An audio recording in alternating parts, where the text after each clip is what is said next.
Assalamualaikum warahmatullahi wabarakatuh. Alhamdulillahi rabbil alamin. Assalatu wassalamu ala ashrafil anbiya'i wal mursalin wa ala alihi wassuhbi ajma'in, amma ba'd. Kita akan teruskan kajian psikologi Islam, meneruskan dari kajian sebelumnya tentang paradigma psikologi Islam, di mana kita sudah membahas bagian yang paradigma mekanistis, humanistis, dan sekarang kita akan masuk bagaimana paradigma yang teistis itu. Ada 3 paradigma yang kita sebutkan ya, paradigma yang mekanistis, humanistis, dan teistis. Paradigma psikologi yang saat ini berkembang dari barat itu berada pada wilayah paradigma mekanistis dan humanistis. Mekanistis adalah bagaimana hubungan dengan alam yang bersifat mekanistis, sedangkan humanistis adalah ya sisi kemanusiaan itu sendiri.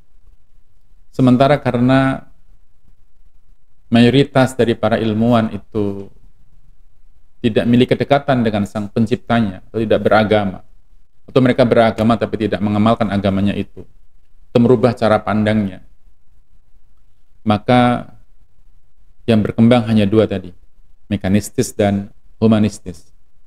Nah, pada kesempatan kali ini kita akan masuk dalam ranah bagaimana paradigma psikologi Islam melintasi relasi kedua paradigma baik mekanistis maupun humanistis. Paradigma mekanistis itu menganggap manusia seperti tidak berdaya dengan kondisi dirinya. Manusia tidak memiliki kemampuan untuk merubah perilakunya, menentukan perilakunya. Manusia seakan-akan pasif terhadap kondisi-kondisi yang ada, karena dirinya disetir oleh orang lain, dirinya dikendalikan oleh kekuatan di luar dirinya.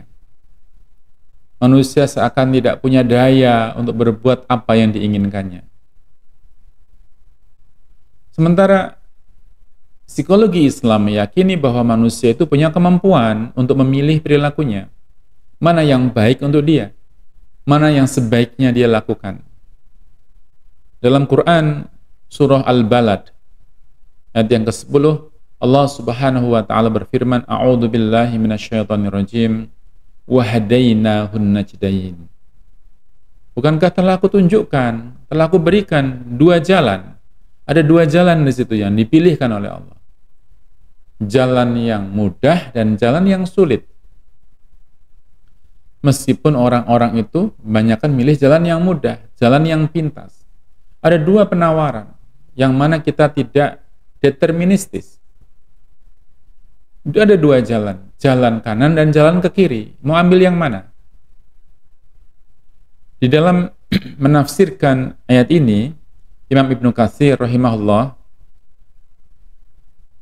menyitir dengan sebuah hadis, yaitu yang disebutkan, wahai manusia, ya ayuhan nas, innahuman najdani, najdul khair wa najdus syarr.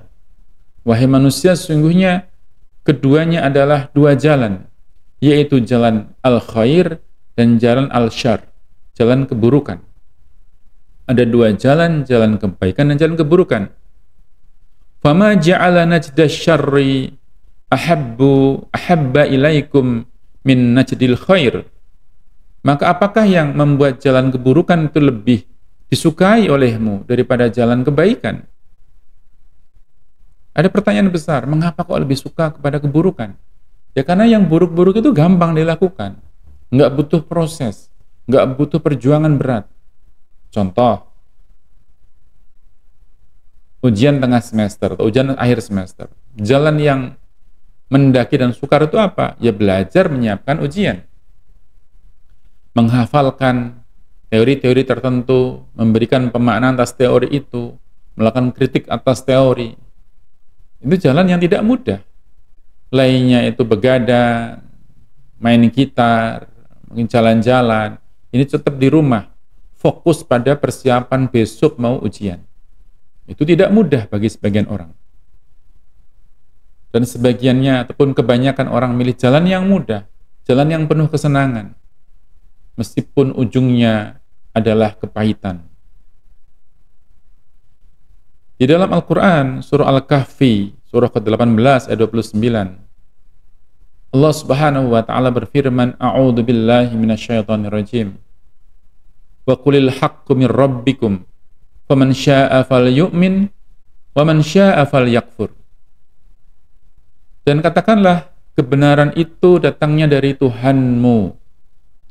Maka barang siapa yang ingin beriman, ya hendaklah ia beriman. Wa man syaa'a falyakfur. Kalau dia ingin kafir, ya kafirlah. Ada dua jalan ditawarkan, mau beriman ataukah kafir. Nah, psikologi Islam melintasi ataupun berbeda cara pandangnya dengan mekanistis. Kebutuhan kita beriman kepada Allah adalah kebutuhan kita. Allah tidak butuh bagi seluruh hambanya untuk menyembah semuanya kepada Allah. Perintah menyembah kepada Allah itu untuk orang-orang yang beriman. Bagi orang-orang yang percaya kepada Allah. Tentu kebutuhan kita sebagai seorang muslim. Ini beda dengan cara pandang mekanistis bahwa manusia itu tidak berdaya. Kita berdaya memilih jalan yang baik ataukah jalan yang buruk. Jalan yang baik itu biasanya dilalui dengan tanjakan-tanjakan yang terjal, tikungan-tikungan yang tajam, yang membuat kita harus bersusah payah untuk meraihnya. Sementara jalan yang mudah itu penuh kesenangan, penuh jalan pintas. Besok mau ujian tidak perlulah kita belajar, kita cukup mencontek miliknya orang lain. Kita bawa kepean, ditaruh sana taruh sini, buat catatan di dalam tubuh dan seterusnya. Mungkin itu nggak akan ketahuan, tetapi sampai kapan nggak akan ketahuan itu. Dan apa yang diperoleh dengan jumlah transkrip akademik yang nilainya fantastis, tapi kosong akan makna. IPK tinggi tetapi tidak bermakna IPK itu, karena nggak mampu untuk merubah perilaku, karena bukan dihasilkan dari jerih payah di jalan yang mendaki dan sukar tadi. Nah ini bahwa kita dipilihkan dua jalan, ada pilihan-pilihan, ada opsi-opsi, tidak seperti yang dikatakan mekanistis tadi itu. Manusia punya kehendak. Meskipun kita terlahir dalam kondisi muslim, semua orang terlahir dalam kondisi muslim, dalam kondisi fitrah keislaman, tapi manusia punya kehendak untuk memilih mana yang diinginkannya. Di dalam bahasa Inggris itu ada namanya istilahnya turn to Islam, turn berbalik atau kembali kepada Islam. Artinya bahwa memang dasarnya dulunya Islam. Sekarang seiring dengan perkembangan di luar lingkungan yang membuat dia menjadi keluar dari Islam, lalu di usia tertentu mereka masuk Islam, kembali kepada Islam. Ada istilah convert dan revert. Convert itu artinya memeluk, revert itu ya kembali kepada agama semula. Ada debat tentang convert ataukah revert. Ada diskusi di dalam media sosial itu. Maka dua jalan yang ditawarkan itu adalah kehendak kita. Kita diberikan kekuasaan untuk memilih jalan mana yang diinginkan oleh kita, mana jalan yang menurut kita yang terbaik buat kita. Ini perbedaan, sebagian perbedaan antara psikologi Islam dengan psikologi Barat. Yang berikutnya, dalam paradigma humanistik, manusia memang punya kebebasan untuk menentukan perilakunya. Tapi bukan sembarang kebebasan kalau humanistik, kebebasan yang mutlak. Kalau tadi yang mekanistis itu tidak punya kebebasan, Humanistik punya kebebasan, bahkan mutlak. Mutlak dalam menentukan perilakunya. Seakan-akan manusia yang paling berkuasa terhadap dirinya sendiri. Nah, psikologi Islam memandang manusia itu memiliki kebebasan. Namun kebebasannya terbatas, tidak mutlak. Dibatasi oleh bingkai-bingkai Islam. Punya kebebasan memilih kehendak, tetapi tidak mutlak. Kebebasannya tadi ada dalam bingkai syariat Islam, bingkai agama Islam. Kita punya kebebasan berteman, memilih teman sesuai yang kita inginkan, tetapi kita harus punya bingkai, punya rambu-rambu di dalamnya. Dalam Al-Quran, kita itu salah milih teman itu bisa masuk ke neraka. Salah milih pergaulan bisa masuk neraka. Karena kita akan terseret di dalamnya. Nanti di yaumil akhir, orang itu akan saling menyalahkan antar teman dengan teman yang lainnya, kata Allah dalam Al-Quran. Illal muttaqin, yaitu kecuali orang-orang yang bertakwa, mereka tidak akan saling menyalahkan. Bahkan orang yang bertakwa itu akan saling memberikan syafaat antara teman dengan teman yang lainnya, memberikan pertolongan di yaumil akhir antara teman dan teman yang lainnya.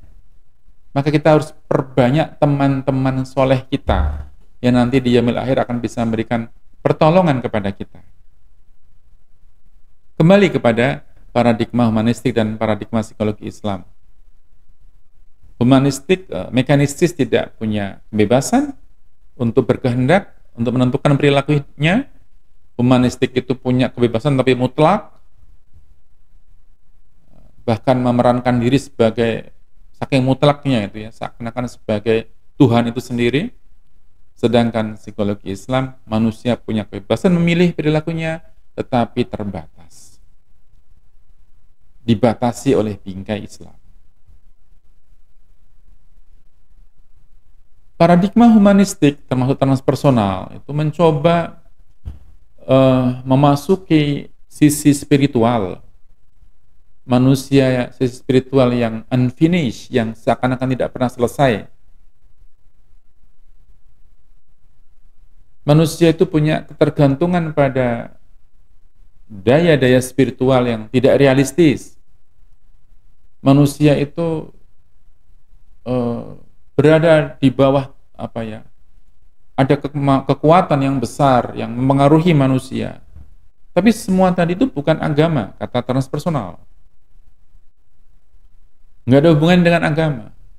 Bukan Tuhan di situ itu. Ada kekuatan yang besar, tapi bukan Tuhan. Apa? Yang disebut oleh mereka dengan inti kemanusiaan itu. Ini seperti nanggung ya. Kita bahasan itu kayak nanggung. Mau masuk ke ranah agama, ranah yang spiritual, langsung dibatasi dengan, ini nggak ada hubungannya dengan agama. Ini karena sisi ketidakpercayaannya kepada al-ghaib, yaitu Allah Subhanahu wa Ta'ala, pada zat yang ghaib. Maka kita sering mendengar namanya spiritual without religion, spiritual tanpa agama. Spiritual kok tanpa agama? Bagaimana mungkin spiritual tanpa agama? Kalau spiritual tanpa agama itu kita akan berprinsip pada apa? Prinsip yang akan kita bangun itu apa? Spiritual tanpa agama. Apa kita membuat hal-hal baru yang bukan agama, yang kita sebut dengan spiritual, yang satu orang dan orang lain akan berbeda-beda? Lalu apa namanya spiritual tanpa agama itu? Ketika kita berada di tengah laut, di atas sampan ataupun dengan perahu yang besar sekalipun, diombang-ambing oleh badai di tengah lautan, Al-Quran mengatakan siapa yang akan disebut pada waktu itu? Allah yang akan disebut. Berdoa kepada Allah. Atau kita naik pesawat, terjadi turbulence di atas. Kita banyak berzikir kepada mengingat Allah. Baik kita orang yang sholat maupun tidak sholat. Baik orang beriman maupun tidak beriman. Mengharap pertolongan dari zat yang maha kuasa. Itu namanya spiritual. Itu berprinsip pada apa? Tentu berprinsip pada agama. Berprinsip pada sang pencipta alam semesta. Kalau spiritual tanpa agama, kemana arah tujuannya? Banyak para mu'alaf, ya, orang-orang yang baru masuk Islam. Dalam penelitian saya 2 tahun terakhir misalnya, mereka mengakui bahwasanya setelah masuk Islam tujuan hidupnya jadi jelas. Kalau dulu itu ya kerja, punya uang, hidup bersenang-senang, antara hari ini dan besok nggak ada harapan-harapan. Tapi begitu mereka masuk Islam, mereka merasakan tujuan hidupnya jelas. Dari hari ke hari semakin berkurang umurnya, dia menuju ke tempat yang jelas, yaitu kematian, yaitu yaumil akhir, yaitu jannatun na'im. Punya kehidupan yang jelas. Dituntun oleh template, yaitu Quran dan Sunnah. Hidupnya dipasrahkan dalam Islam. Sebagaimana makna Islam itu sendiri, yaitu berserah diri ataupun menyerahkan dirinya dalam aturan-aturan Islam. Enak sekali jadi seorang muslim. Diatur dalam agama ini. Jelas apa yang harus dilakukan, apa yang boleh dilakukan, apa yang nggak boleh dilakukan. Nah, kembali kepada kajian yang sebelumnya, bahwasanya kalau di dalam humanistik itu perilaku manusia itu tidak terbatas, bisa melakukan berbagai hal, punya kebebasan yang mutlak. Di dalam psikologi Islam meyakini bahwasanya ada zat yang maha menguasai segalanya, yang memberikan kebebasan kepada manusia sekaligus membatasinya. Diberikannya kebebasan sekaligus membatasinya. Maka orang Islam itu berada dalam tawanan bingkai keagamaannya, bingkai syariatnya. Dia tidak boleh keluar dalam koridor syariat. Kalau dia keluar, ya bisa kehilangan entitasnya sebagai seorang muslim.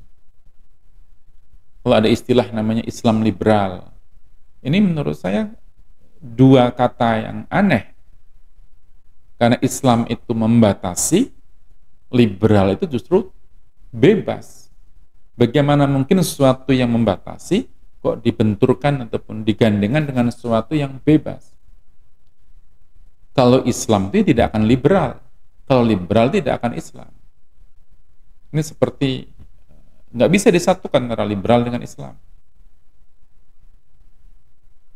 karena dua ini kontradiksi. Allah memberikan kebebasan kepada kita, perilaku kita diberikan kebebasan untuk berbuat semaunya kita. Tapi kalau ingin di dalam tuntunannya Allah, tuntunannya agama Islam, maka dibatasi perilaku itu. Di dalam Al-Quran, surah Ar-Ra'du, surah yang ke-13, ayat ke-11, disebutkan bahwasanya a'udzubillahi minasyaitonirrajim, innallaha la yuhayyiru ma biqaumin hatta yuhayyiru ma bi anfusihim. Sesungguhnya Allah tidak akan merubah keadaan suatu kaum, tidak merubah keadaan seseorang sehingga mereka merubah keadaan yang ada pada diri mereka sendiri. Ini letak kebebasan yang Allah berikan kepada kita. Bebas kita berbuat apa yang kita inginkan. Di ayat yang berikutnya, wa idza aradallahu biqaumin su'an fala maraddalah. Dan apabila Allah itu menghendaki keburukan terhadap sesuatu kaum, maka tidak akan yang dapat yang menolaknya. Tidak ada orang yang dapat menolaknya. Wa ma lahum min dunihi miwal. Dan sekali-kali tidak ada yang pelindung bagi mereka selain Allah Subhanahu wa ta'ala. Diberi kebebasan, tetapi manusia harus bertanggung jawab terhadap kebebasan itu. Faman syaa'a falyu'min, faman syaa'a wa man syaa'a falyakfur. Kalau enggak beriman ya berimanlah. Enggak kafir ya kafirlah. Yang tanggung jawablah terhadap pilihanmu itu. Jadi punya kebebasan tetapi dalam koridor-koridor yang ditetapkan oleh Allah Subhanahu wa taala. Beda dengan humanistik ya. Beda dengan mekanistis. Ini bukan berarti kita itu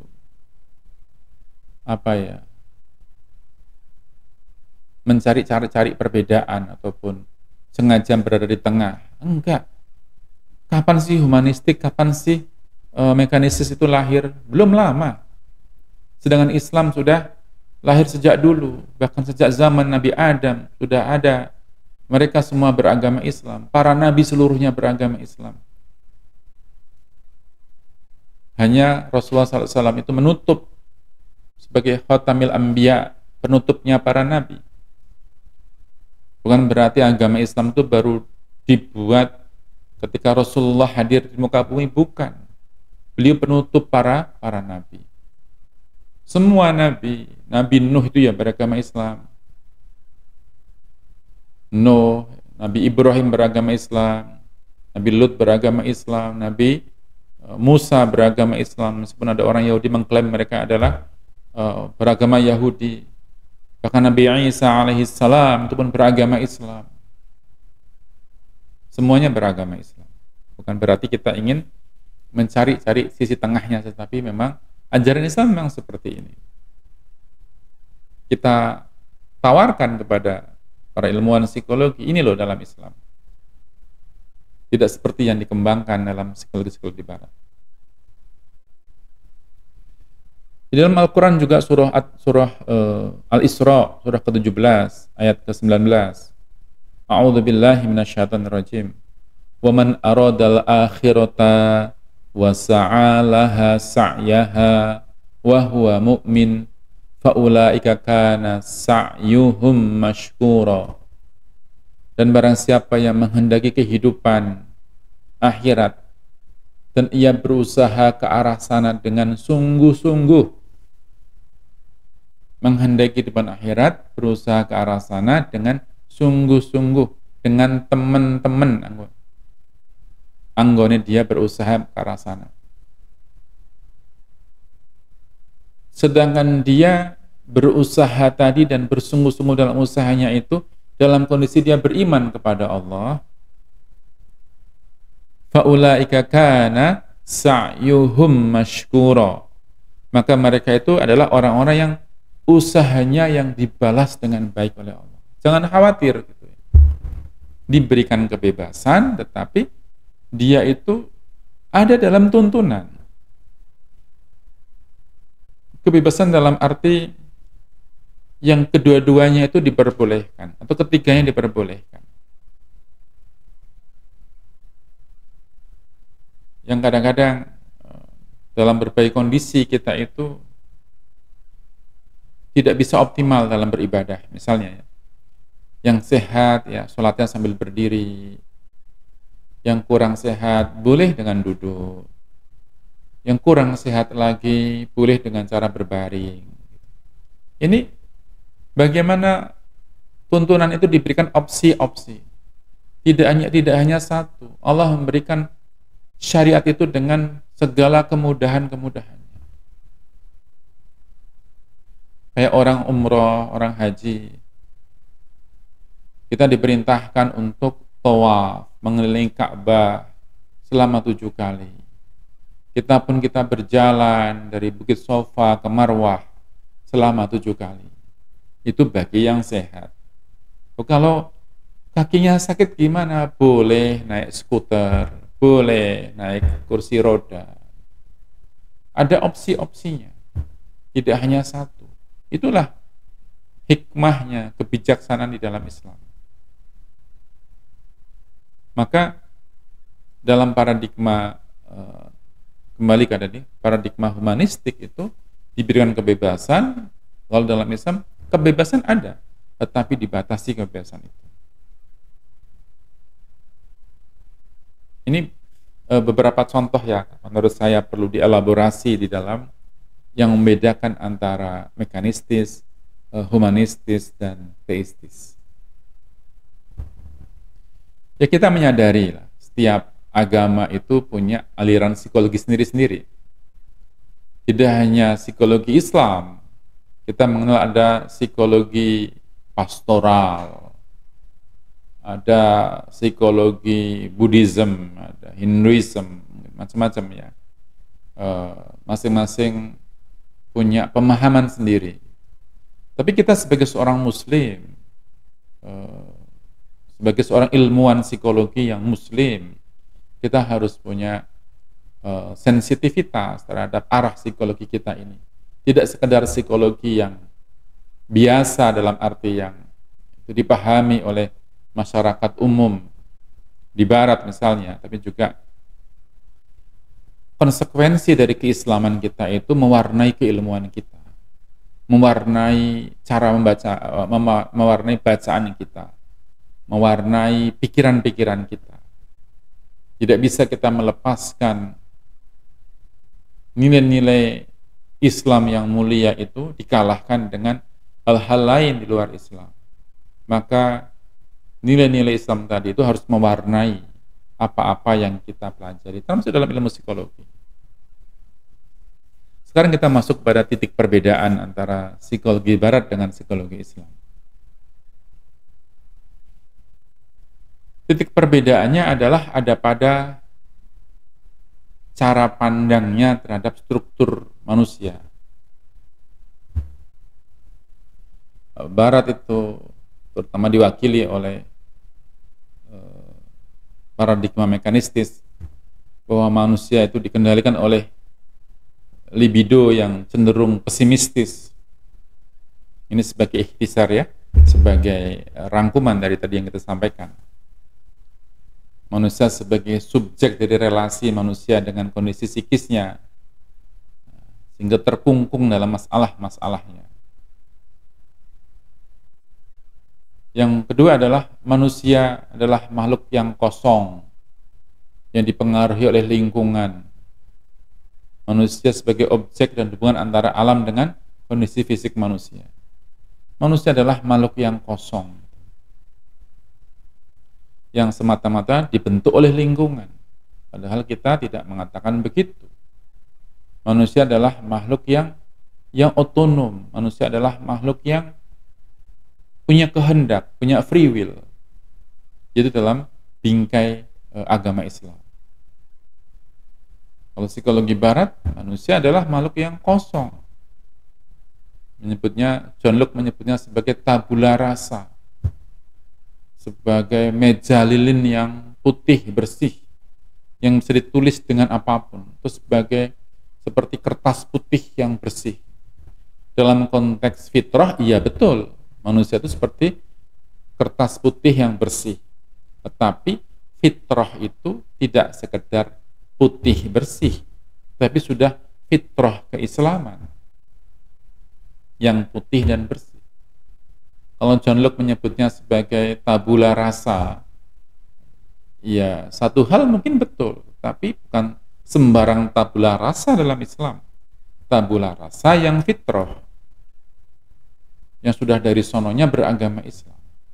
Bukan tabula rasa yang kosong tanpa ada apa-apa.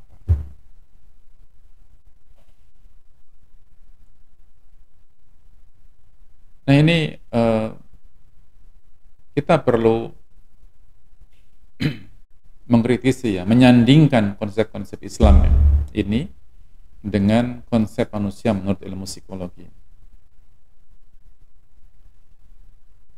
Islam juga menawarkan paradigma fitrah. Manusia sebagai subjek, manusia sebagai khalifah fil ardh. Tidak sekedar sebagai objek. Manusia juga menjadi subjek, kadang-kadang manusia juga menjadi objek di dalam Islam. Subjek dia sebagai khalifah, sebagai subjek. Tapi dalam hubungan dia dengan Allah Subhanahu wa Ta'ala, dia menjadi objek yang diatur oleh aturan-aturannya Allah. Jadi manusia ada di antara dua kecenderungan. Kecenderungan dia itu mempengaruhi, kecenderungan dia itu dipengaruhi. Yang mempengaruhi dia menjadi subjek, menjadi khalifah fil ardh, yang dipengaruhi dia menjadi objek sebagai seorang hamba di hadapan sang penciptanya. Yang mengikuti kaidah-kaidah yang telah digariskan oleh sang penciptanya. Maka ini manusia tidak sekedar subjek tapi juga objek ya. Kedua-duanya tergantung siapa yang dihadapi. Tergantung bagaimana konteksnya.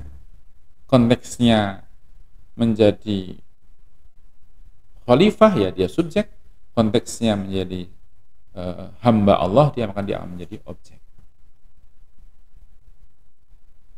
Titik-titik perbedaan ini sesungguhnya bukanlah ujungnya, tapi ini adalah pangkal. Yang pangkal ini nantinya akan mempengaruhi cara pandang terhadap manusia itu sendiri. Misalnya seorang kawan yang ateis itu pernah bertanya kepada saya, apakah ibadahmu itu nggak mengganggu aktivitasmu? Ini dari cara pandang yang tidak biasa bagi seorang muslim. Saya jelaskan bahwa ibadah saya itu jauh lebih penting daripada aktivitas-aktivitas di luar ibadah. Karena wa ma khalaqtul jinna wal insa illa liya'budun. Tidaklah aku ciptakan jin dan manusia illa liya'budun, kecuali untuk beribadah kepada Allah. Tujuan hidupnya untuk beribadah. Dari mulai subuh, kemudian duhur, asar, maghrib, isya. Sambil menunggu subuh, orang tidur dulu. Setelah subuh dikerjakan, menunggu waktu duhur, orang bekerja. Setelah duhur dikerjakan, menunggu waktu asar, orang bekerja lagi atau istirahat. Sambil menunggu maghrib, orang pulang dari kantor, berkumpul dengan keluarga, menyapa tetangga. Sambil menunggu isya, orang mengaji dulu, atau makan malam. Sambil menunggu subuh lagi, orang beristirahat. Nah ini yang dipentingkan justru masalah ibadahnya. Maka kalau seorang muslim nggak ada istilah namanya aktivitasnya itu, ibadahnya itu mengganggu aktivitas. Yang ada aktivitas itu mengganggu ibadah. Karena intinya itu di ibadah. Bahkan ada seorang kawan yang dia adalah seorang ateis. Ketika tahu bahwa draft disertasi saya itu dicoret-coret oleh pembimbing begitu banyaknya, dia mengatakan, mau kemana? Saya bilang, saya mau ketemu sama profesor. Kemudian dia mengatakan, I pray for you. Saya berdoa untukmu. You will be successful. Kamu akan berhasil. Saya bertanya balik, you pray with who? Kamu berdoa dengan siapa? Atau kepada siapa? Karena kamu nggak punya Tuhan. Bagaimana caramu berdoa? Oh, dia tersenyum dan dia merubah kalimatnya. I hope. Saya berharap. Ya oke lah, hanya berharap saja. Nggak bisa pray. Karena pray itu butuh siapa yang disembah, yaitu Allah Subhanahu wa Ta'ala. Baik, kemudian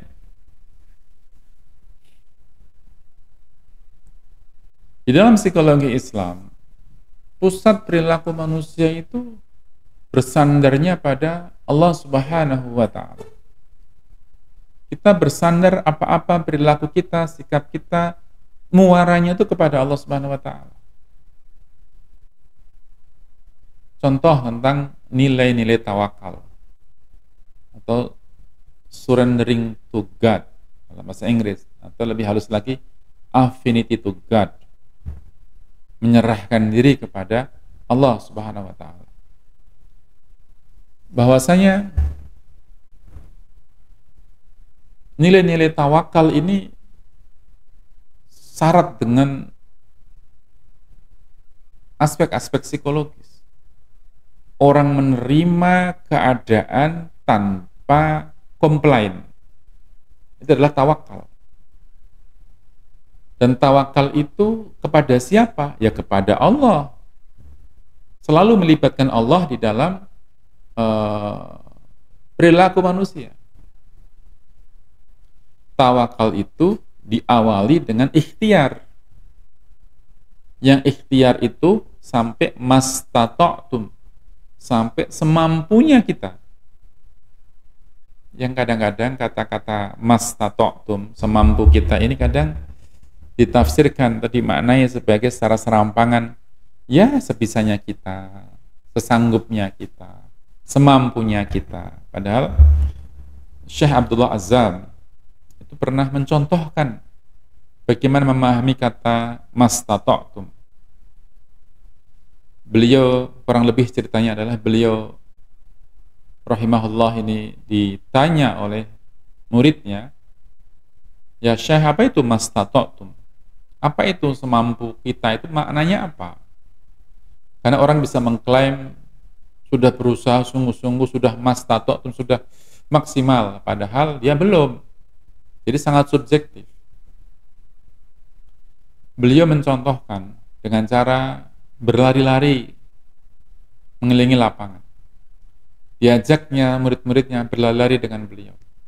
Beliau yang tentu sudah berumur dibandingkan dengan para muridnya. Tenaganya ya nggak sekuat murid-muridnya. Beliau berlari terus begitu. Dalam kondisi kepayahan beliau berlari begitu. Sampai di titik beliau itu akhirnya jatuh, tersungkur dan pingsan. Setelah siuman, muridnya mengkhawatirkannya, para muridnya mengkhawatirkannya, dan beliau menjelaskan, inilah mastata'tum. Kita berusaha sekuat tenaga kita, biarlah Allah yang menghentikan kita dengan keterbatasan kita itu. Maka mastata'tum itu sampai ke level itu. Jangan saya mahasiswa itu belum apa-apa, belajar, sudah menyerah, merasa sudah maksimal usahanya. Padahal masih banyak potensi yang belum dikembangkan.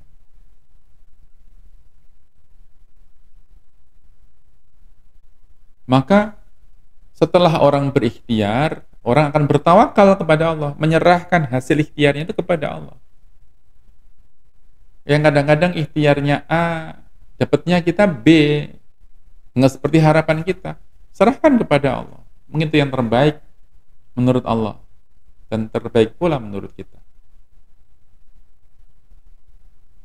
Maka perlunya kita ada usaha, ada doa. Jangan hanya menyandarkan pada usaha. Psikologi Islam tidak,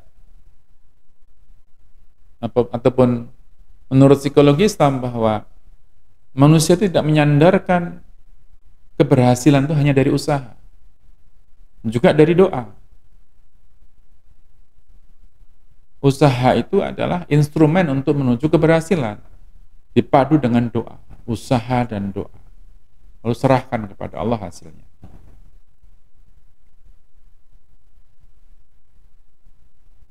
Sedangkan humanistik sebaliknya, keberhasilan itu ya dari usaha, tanpa dengan berdoa. Karena manusia itu bisa mengarahkan segala-galanya. Karena manusia itu bisa punya kehendak yang begitu besarnya. Maka tidak perlu melibatkan sang pencipta dalam usaha kita. Nah, psikologi Islam tidak. Psikologi Islam, usaha iya, berdoa juga iya. Sedangkan behaviorisme, perilaku itu masih mekanistis. Seperti rajin pangkal pandai, hemat pangkal kaya. Kalau kita rajin, kita akan pandai. Kalau kita hemat, kita akan kaya. Mungkin ada orang yang seperti itu. Dia rajin belajar sehingga dia jadi orang pandai. Meskipun ada orang yang tidak rajin belajar, dia juga pandai. Dan dia punya strategi dalam belajar. Tidak semua hal dipelajari, dia punya daya prediksi besok yang akan diujikan kira-kira apa. dan dia punya informasi yang cukup untuk mengakses besok itu ujian tentang apa. Tidak perlu semua hal kita pelajari, tapi mana yang kira-kira akan diujikan, karena dia punya strategi di situ itu. Apakah setiap orang yang hemat itu akan kaya? Mungkin ada orang yang bisa menunjukkan itu, bisa membuktikan itu. Dia hemat dalam kehidupannya sehingga dia kaya. Dia rajin menabung. Tapi juga ada orang yang hemat malah kikir gitu ya, nggak kaya-kaya. Artinya adalah potensi-potensi itu selalu ada. Bisa iya, bisa tidak. Kita tidak bisa memahami manusia itu secara mekanistis. Kemudian yang atribusi transendental, di mana tadi atribusi tidak hanya sekedar perilaku manusia, tidak sekedar predisposisi internal dan eksternal saja. Perilaku manusia tidak sekedar dipengaruhi oleh orang lain maupun diri sendiri saja, tapi bagaimana perilaku manusia tidak lepas dari koridor yang ditentukan oleh Allah Subhanahu wa taala, yang kita sebut dengan atribusi transendental. Perilaku kita juga dipengaruhi oleh kehendaknya Allah. Kalau Allah tidak berkehendak, tidak akan terjadi pada kita. Kalau Allah sudah berkehendak, meskipun itu mustahil rasanya di dalam pikiran kita, itu akan terjadi pada kita. Artinya kehendak Allah itu melingkupi di dalam mengapa suatu perilaku itu terjadi. Yang ketiga, tentang konsep ikhlas. Menurut saya, konsep ikhlas ini hanya dimiliki oleh orang-orang yang beriman. Kadang orang membuat padanan antara konsep ikhlas dengan konsep altruis. Altruis itu ya ikhlas, ikhlas itu ya altruis. Ntar dulu. Altruis itu apa sih? Altruis itu diartikan sebagai menolong tanpa pamrih. Apakah ikhlas itu menolong tanpa pamrih? Memberi tanpa pamrih? Iya, katanya sebagian orang bilang itu. Iya. Nggak pamrih pada manusia, tapi pamrih kepada Allah, yaitu mengharap pahala dari Allah. Yaitu mengharap ridhonya Allah. Mengharap pahala, mengharap ridho, pamrihnya kepada Allah. Sedangkan altruis itu benar-benar nggak pamrih pada siapapun. Kenapa? Ini bisa terjadi pada orang-orang yang tidak beragama. Orang yang tidak beragama itu bisa altruis. Bisa orang muslim yang beriman kepada Allah, maka dia akan ikhlas. Ada pelibatan Allah di dalam usaha-usahanya itu. Ini bedanya antara altruis dengan ikhlas. Kemudian yang berikutnya adalah rasa syukur. Konsep syukur atau gratitude. Ini juga beda.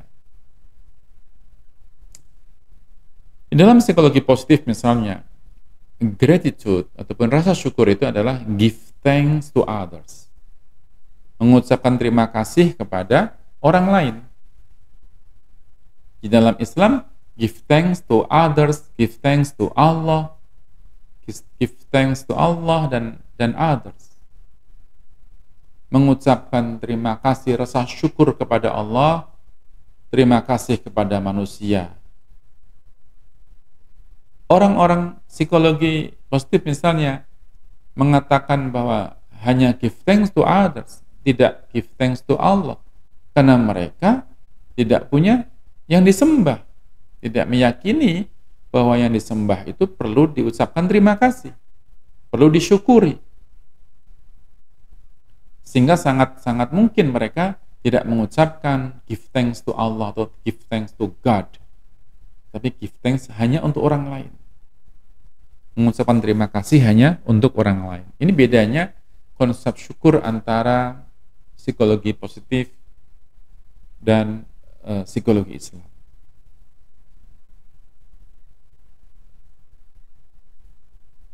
Juga konsep kebahagiaan dalam psikologi positif yang Socrates menyebutnya dengan eudaimonia. Ujung dari suatu perilaku itu, kata Aristoteles, adalah eudaimonia, yaitu kebahagiaan. Yang orientasinya itu ya di dunia. Sedangkan Islam orientasinya dunia wal akhirah. Rabbana atina fid dunya hasanah wa fil akhirati hasanah wa qina adzabannar. Kita berdoa kepada Allah untuk diberikan kebahagiaan fid dunia, juga kebahagiaan fil akhirah. Socrates menyebut eudaimonia, yang kata Aristoteles adalah ujung dari semua ikhtiar. Misalnya manusia itu bekerja itu untuk apa? Dapat duit. Duit untuk apa? Untuk menafkahi keluarga. Setelah keluarga dinafkahi untuk apa? Supaya dia bisa sehat. Sehat itu untuk apa terus? Atau dari sini orang bekerja supaya apa? Dapat duit. Duit untuk apa? Untuk beli rumah. Beli rumah supaya apa? Supaya tinggal di dalamnya. Nah, ujung dari semua usaha itu adalah eudaimonia, kata Aristoteles. Yang oleh Socrates, eudaimonia itu diartikan kurang lebihnya ya, itu adalah the good life, kehidupan yang baik. Kalau kita buka dalam Al-Quran, surah An-Nahl, surah ke-16, ayat 97, di mana Allah Subhanahu wa Ta'ala berfirman, A'udzubillahi minasyaitonirrajim. Man 'amila sholihan min dzakarin aw unsa wa huwa mu'min falanuhyiyannahu hayatan thayyibah. Barang siapa yang beramal soleh, baik laki-laki maupun perempuan, hanya ada dua ya, laki-laki dan perempuan, dalam kondisi beriman kepada Allah, maka akan aku anugerahkan kepadanya kehidupan yang baik. Kalau kita buka dalam tafsirnya, kehidupan yang baik itu ya tidak sekedar kaya, tidak sekedar senang, tapi kehidupan yang baik dalam semua sisinya. Keluarganya baik, dirinya baik, pekerjaannya baik, bahkan sampai kebaikan itu sampai di alam kubur pun baik, di akhirat juga baik. Ini sisi-sisi yang sangat luas dalam hayatan thayyibah, tidak sekedar seperti eudaimonia ataupun the good life itu. Yang lainnya adalah tentang konsep akhlak misalnya. Itu juga beda dengan konsep moral di dalam psikologi. Yang ini semuanya di dalam psikologi Islam memiliki hasanah yang sangat luas ya, hasanah yang sangat luas di dalam memahami manusia. Bahkan fungsi memahami ini tidak hanya pekerjaan pikiran, tidak hanya pekerjaan akal, tapi juga pekerjaan kolbun, yang orang menyebutnya dengan hati. Kolbun ini maksudnya adalah jantung ya, yang digunakan untuk berpikir. Tidak hanya akal yang digunakan untuk berpikir, tapi juga kolbun itu juga untuk berpikir. Dalam Al-Quran, mungkin orang bertanya-tanya, mengapa bisa kok kolbu, kok bisa untuk berpikir? Bukankah berpikir itu dengan akal? Dalam surah Al-A'raf disebutkan ayat ke-179, surah yang ke-7. A'udzubillahi minasyaitonirrajim. Walaqad dara'na li jahannama katsiran minal jinni wal ins. Dan sesungguhnya kami jadikan untuk isi neraka jahanam itu kebanyakan dari jinni wal ins, jin dan manusia. Lahum qulubul la yafqahuna biha. Mereka memiliki hati tetapi tidak digunakan untuk memahami ayat-ayatnya Allah. Punya hati tapi tidak digunakan untuk memahami. Bukan punya akal.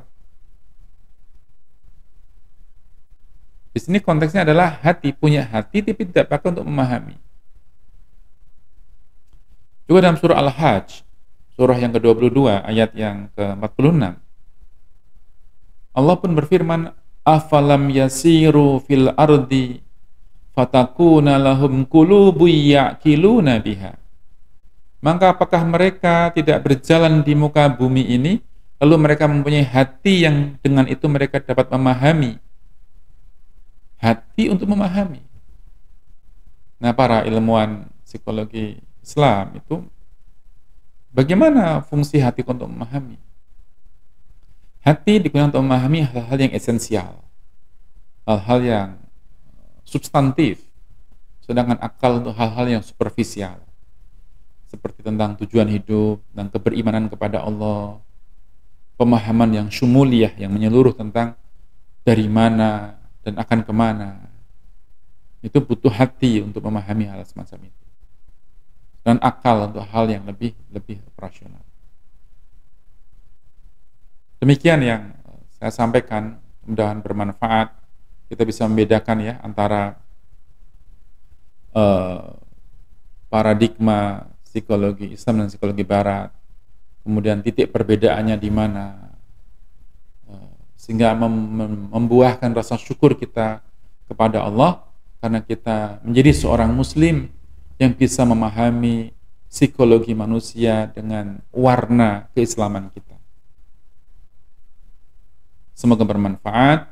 Nasrun minallah wa fathun qarib. Assalamualaikum warahmatullahi wabarakatuh.